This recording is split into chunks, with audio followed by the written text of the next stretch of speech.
تو اللہ تعالیٰ جو تقوی کی روش اختیار کرتا ہے اللہ تعالیٰ کوئی نہ کوئی نجات کا راستہ اس کے لیے نکال دیتا ہے، کوئی نہ کوئی مخرج نکال دیتا ہے جہاں سے اس کے لیے معاملات آسان ہو جاتے ہیں. وَيَرْزُقْهُ مِنْ حَيْثُ لَا يَحْتَسِبُ، اور اسے وہاں سے رزق دیتا ہے جہاں سے اسے گمان بھی نہ.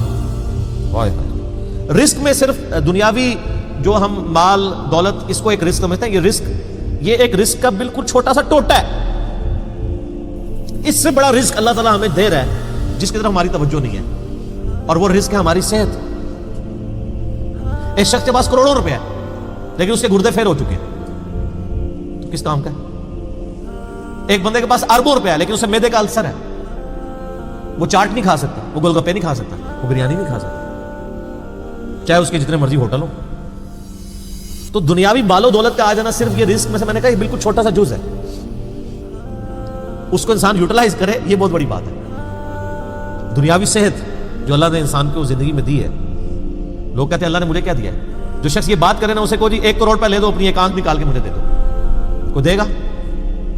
اپنا ایک بازو توڑ کے دے دو. تو آپ ذرا 1 کروڑ ساروں کے اوپر لگانا شروع کریں، اربوں کے تو آپ خود ہیں. اور یہ تو میں صرف سمجھانے کے لیے کہہ رہا ہوں، یہ تو آپ گن بھی نہیں سکتے. قرآن پاک میں اللہ تعالیٰ نے فرمایا نا کہ اللہ کی نعمتیں اتنی زیادہ ہیں کہ تم انہیں شمار کرنا چاہو تو شمار بھی نہیں کر سکتے. تو وہاں سے اللہ تمہیں رزق دے گا، تمہیں گمان بھی نہیں.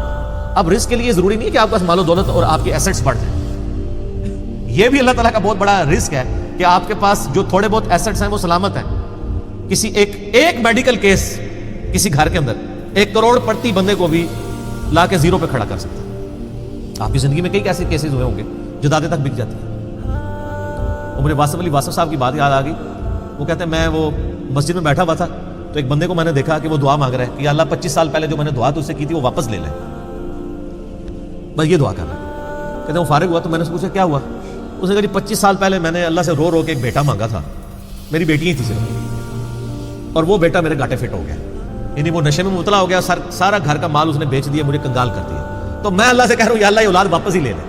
تو یہ بھی تو ہو سکتا ہے. سورہ توبہ میں آتا ہے اللہ تعالیٰ آتا ہے اپنے جو فاسق و فاجر لوگوں کے بارے میں کہ اللہ تعالیٰ چاہتا ہے کہ ان کی اولاد کو ہی ان کے لیے عذاب بنا دے. اولاد بھی عذاب بن سکتی. اس لیے میں دعا کیا سکھائی گئی ہے؟ ربنا هب لنا من ازواجنا وذرياتنا قرۃ اعین واجعلنا للمتقین اماما. اے اللہ ہماری بیویوں اور ہماری اولاد میں آنکھوں کی ٹھنڈک بنا اور ہمیں پرہیزگاروں کا امام بنا، ہماری آنے والی نسلیں پرہیزگار ہوں، ورنہ یہ تو مصیبت بھی گلے پڑ سکتی ہے. تو ایک میڈیکل کیس آپ کو کہاں سے کہاں لے کے جا سکتا ہے، ایک بچے کا نافرمان ہونا آپ کو کہاں سے کہاں لے کے جا سکتا ہے. اور اس سے بڑی ناکامی تو آخرت کی ناکامی ہے.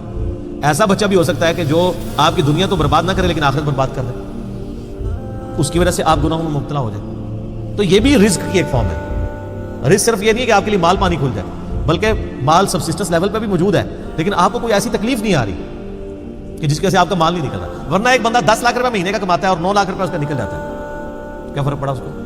اس نے کون سا ایسٹ بنا لیا؟ اور جو اذیت سے گزار رہا ہے ولادت سے، اس کو تو کوئی سوچ بھی نہیں سکتا، ذہنی ٹینشن ہے.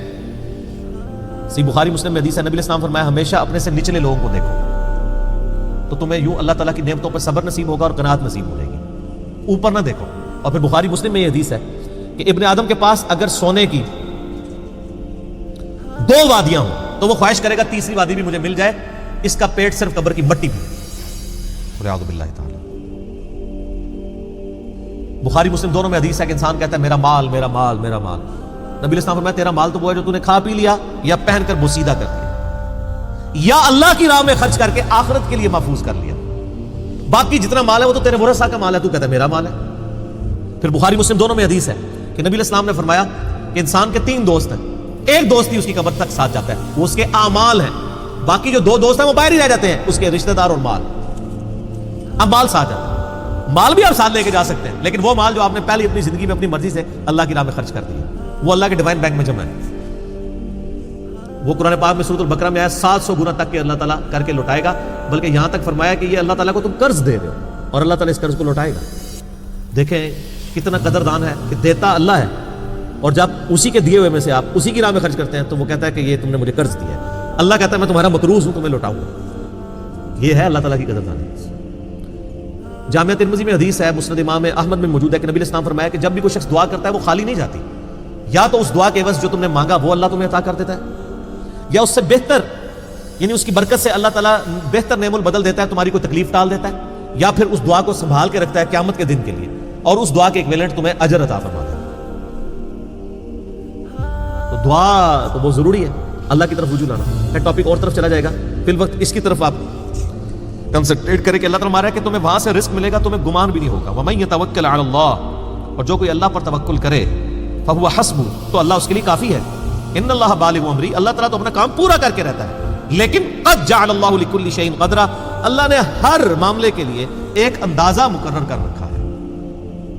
اسی کو ہم وہ کہتے ہیں نا کہ اللہ کے ہاں دیر ہے اندھیر نہیں ہے، لیکن یہ دیر بھی ہم صرف سمجھانے کے لیے کہتے ہیں، وہ دیر نہیں ہے، وہ اللہ کا رول یہی ہے کہ اللہ تعالیٰ نے کسی معاملے کو کس لیول کے اوپر جا کے ایڈریس کرنا ہے۔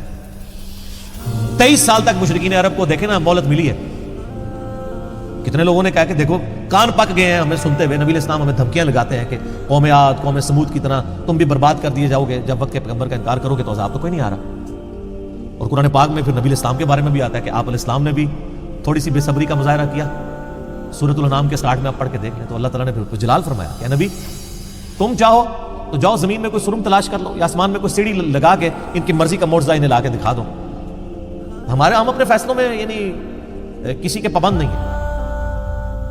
پھر سورہ آل عمران میں آتا ہے جب غزوہ احد کے موقع پہ نبی علیہ السلام کی زبان سے بددعا نکل گئی خالد ابن ولید کے لیے کہ اللہ تعالیٰ ایسی قوم کو کیسے ہدایت دے گا جنہوں نے اپنے نبی کا چہرہ خون سے رنگ دیا۔ یہ صحیح مسلم میں الفاظ ہیں، قرآن پاک میں اشارتاً اس کا ذکر ہے سورہ آل عمران میں۔ اللہ تعالیٰ نے فرمایا کہ نبی آپ کو کوئی اختیار نہیں ہے، اللہ تعالیٰ چاہے تو ان کو ہدایت بھی دے سکتا ہے۔ ہائے ہائے، یہ اللہ کے فیصلے ہیں، یہ کسی انسان کا کوئی فیصلہ نہیں۔ تو اب ان آیات کی روشنی میں بزرگ تو کسی کھاتے میں نہیں بنتے، لوگ بزرگوں کو لے کے بیٹھ رہے ہوتے ہیں، یہ بزرگ دعا کریں گے، بزرگ کر دیں گے، بزرگ نے کیا کرنا ہے؟ یا تو نبی علیہ السلام کے بارے میں فرمایا جا رہا ہے کہ آپ کو کوئی اختیار نہیں ہے، اللہ تعالیٰ چاہے تو بخش دے، اللہ تعالیٰ چاہے گرفت فرمائے، اللہ تعالیٰ چاہے ڈھیل دے۔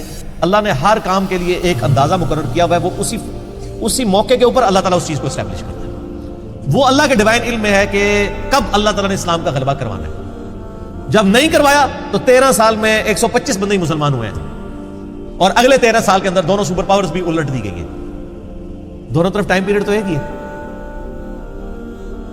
تو یہ اللہ تعالیٰ فیصلے فرماتا ہے۔